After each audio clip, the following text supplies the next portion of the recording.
नमस्कार प्यारे बच्चों, मैं हूं आपके हिंदी की टीचर ललिता त्यागी। पिछली वीडियो में हमने भारत की खोज का पहला पार्ट अहमदनगर का किला पढ़ा था। ठीक है, आज हम भारत की खोज किताब का दूसरा पार्ट तलाश पढ़ेंगे। जैसा कि नाम से स्पष्ट है, तलाश। यहाँ पर जवाहरलाल नेहरू जो थे बेटा, उनके मन में कुछ प्रश्न उठने लगे। आखिर भारत है क्या? भारत की विशेषता क्या थी? भारत का प्रतिनिधित्व कौन करता था? और भारत ने अपनी प्राचीन शक्ति कैसे खो दी? इसकी सभ्यता क्या थी? इसकी संस्कृति क्या थी? तो इन विशेष तत्वों को वो जानना चाहते थे, इसीलिए उन्होंने भारत की तलाश करनी शुरू कर दी। कहाँ पे क्या है, ठीक है, क्या चीज़ किस कारण प्रसिद्ध है, उसी के बारे में हम इसमें पढ़ेंगे। ठीक है, तो पहले देखते हैं हम। ये मोहनजोदड़ो की एक नाली और उसका विशाल प्रवेश द्वार है बेटा, जो हमें सिंधु सभ्यता का बारे में बताता है। ये हड़प्पा संस्कृति का एक अवशेष है। चलिए पहले तलाश में पढ़ते हैं हम भारत के अतीत की झांकी। बेटा मैं इस पाठ का सारांश आपको बताऊंगी, ठीक है। और आप सभी बच्चे, जैसा कि हम पिछली क्लास में पढ़ते थे, महाभारत हर गद्यांश से प्रश्न निकालते हुए चलते थे, क्योंकि चैप्टर के बीच से प्रश्न हमारे प्रश्न पत्र में आते हैं। उसी तरह से आप इस चैप्टर के अंदर से पहले प्रश्न निर्माण करेंगे, जितने भी प्रश्न आपके इस चैप्टर के अंदर से बनते हैं। ठीक है, तो मैं इस पाठ का आपको सार बता रही हूँ। ठीक, भारत के अतीत की झांकी। अब इसमें नेहरू जी बताते हैं कि बीते सालों में उनका ये प्रयास रहा है कि वो भारत को समझे, उसका विश्लेषण करें। तो बहुत सारे प्रश्न उनके मन में उठे। भारत क्या है? भारत ने अपनी प्राचीन शक्ति कैसे खो दी? इसकी भूतकाल की विशेषताएं क्या है? भारत उनके खून में रसा बचा था। उन्होंने भारत की एक आलोचना की दृष्टि से देखना शुरू कर दिया। उनके मन में तरह तरह की शंकाएं उठ रही थी। वे विशेष तत्व को जानना चाहते थे। ठीक है, वे भारत के उत्तर पश्चिम में स्थित सिंधु घाटी में मोहनजोदड़ो के एक टीले पर खड़ा था। इस नगर की 5000 वर्ष पूर्व का बताया गया है। जो हमने अभी पीछे देखा है कि नाली का प्रवेश द्वार मिला है मोहनजोदड़ो, तो वहाँ पे वो कितना पुराना था? 5000 वर्ष पूर्व। यह एक पूर्ण विकसित सभ्यता थी। बेटा कहा जाता है ये सबसे पहली पूर्ण विकसित सभ्यता है जो भारत में थी, और ठेठ भारतीयपन हमारी आधुनिक सभ्यता का आधार है।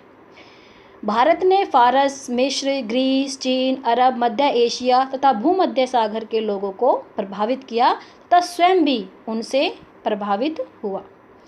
नेहरू जी ने चीन और पश्चिमी एशिया से आए पराक्रमी यात्रियों की यात्राओं की दास्तां को पढ़ा और समझा। जो भी विदेशी लोग यहाँ पर आए, उन्होंने उसको समझा, उनको पढ़ा, और वे हिमालय पर भी घूमते रहे, जिसका पुराने मिथकों और दंत कथाओं के साथ निकट का संबंध है। पहाड़ों के प्रति, विशेषकर कश्मीर के प्रति उनका विशेष लगाव रहा है। उनका बेटा कश्मीर के प्रति बहुत लगाव रहा है। भारत की विशाल नदियों ने भी उन्हें आकर्षित किया। इंडस या सिंधु के नाम पर हमारे देश का नाम इंडिया और हिंदुस्तान पड़ा।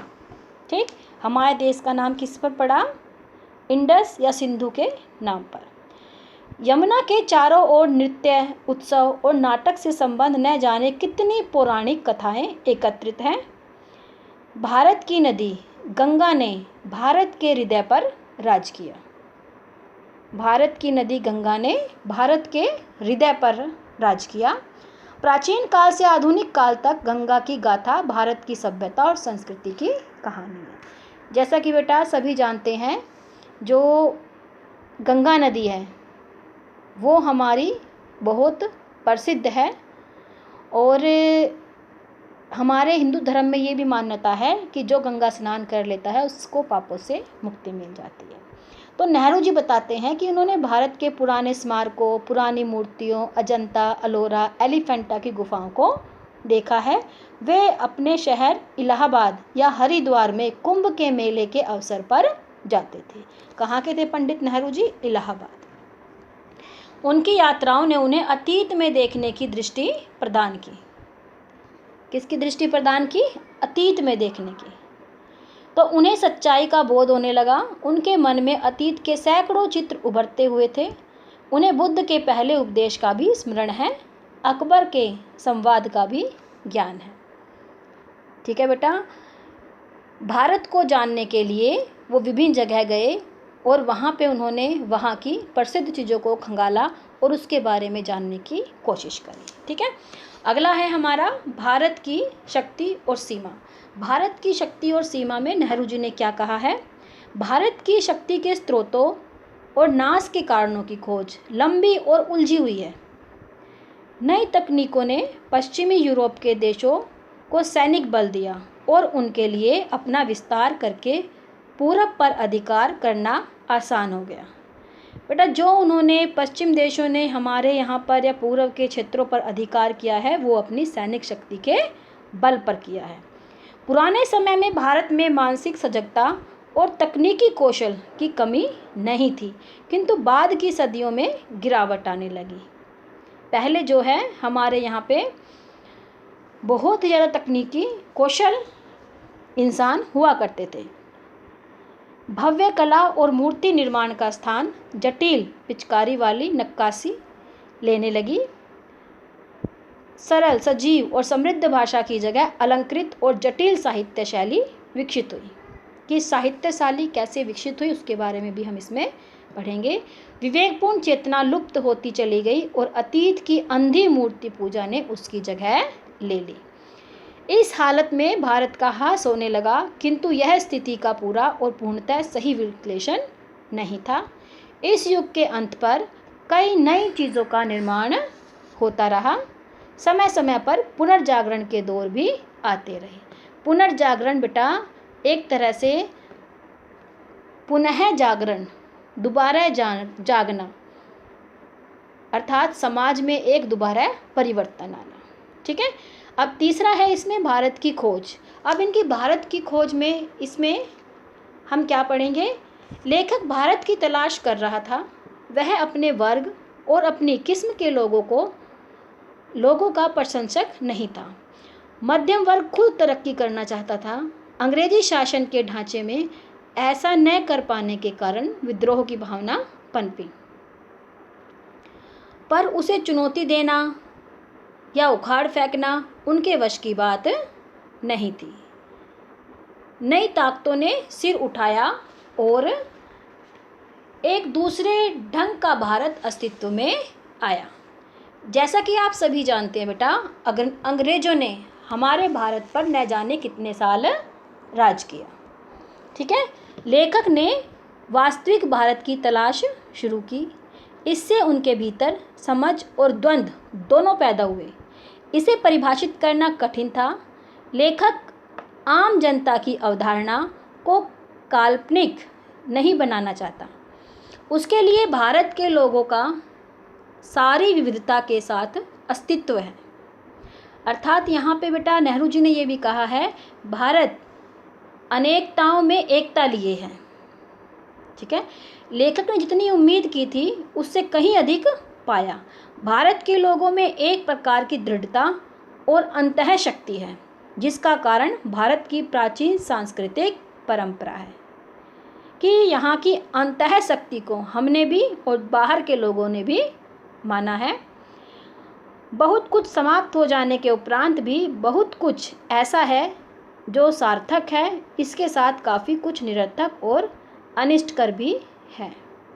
जैसा कि आजकल भी माना गया है बेटा, भारतीयों में एक इतनी ताकत है कि अपने एक पीएम की आवाज़ पे हर इंसान घर में लॉकडाउन है।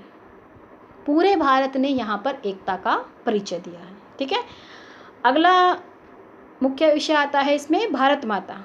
तो भारत माता में नेहरू जी ने क्या बताया है कि सभाओं में अक्सर नेहरू जी से लोगों ने भारत के स्वरूप के बारे में चर्चा की। उन्होंने भरत के नाम पर भारत नाम की प्राचीनता बताई। एक तो बेटा उन्होंने सिंधु इंडस के नाम पे इंडिया बताया, दूसरे भरत के नाम पर भारत नाम कैसे प्रचलित हुआ इसके बारे में बताया है।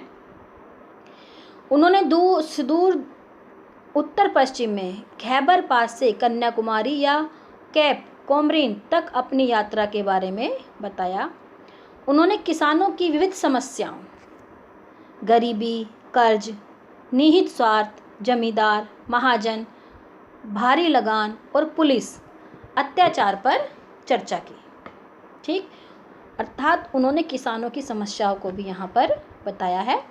उन लोगों को प्राचीन महाकाव्यों, दंत कथाओं की पूरी जानकारी थी। लोग जब भारत माता की जय के नारे लगाते तब नेहरू जी उनसे पूछ बैठते, भारत माता की जय से उनका क्या आशय है। इसका सही उत्तर नहीं सूझता था। एक व्यक्ति ने उत्तर दिया, भारत माता हमारी धरती है, भारत की प्यारी मिट्टी, भारत तो वह सब कुछ है, भारत के पहाड़ और नदियाँ, जंगल, खेत और भारत की जनता। भारत माता की जय का अर्थ है इसी जनता जनार्दन की जय। यह विचार धीरे धीरे उनके दिमाग में बैठता चला गया। ठीक है बेटा, अगला देखिए, भारत की विविधता और एकता। भारत की विविधता भी अद्भुत है। प्रकट रूप में यह दिखाई पड़ती है बाहर से देखने पर उत्तर पश्चिमी इलाके के पठान और सुदूर दक्षिणवासी तमिल में बहुत कम समानता है। इनमें चेहरे, मोहरे, खान पान, ओढ़ावे, पहनावे और भाषा में बहुत अंतर है। पठानों के लोग प्रचलित नृत्य रूसी कोजक नृत्य शैली में मिलते हैं। इन तमाम विभिन्नताओं के बावजूद पठान पर भारत की छाप वैसी ही स्पष्ट है जैसी तमिल पर। सीमांत क्षेत्र प्राचीन भारतीय संस्कृति के प्रमुख केंद्रों में से था। तक्षशिला का महान विश्वविद्यालय 2000 वर्ष पहले प्रसिद्धि की चरम सीमा पर था। पठान और तमिल दो चरम उदाहरण हैं। बाकी की स्थिति कहीं इन दोनों के बीच की है। सबकी अलग अलग विशेषताएं हैं, पर इन सब पर भारतीयता की गहरी छाप है। अर्थात भारत जो है वो अनेकता में भी एकता के दर्शन करा जाता है। भारत में विविध भाषाओं के बोलने वाले हैं। प्राचीन चीन की तरह प्राचीन भारत अपने आप में एक दुनिया थी। यहाँ विदेशी भी आए और यहाँ जज्बे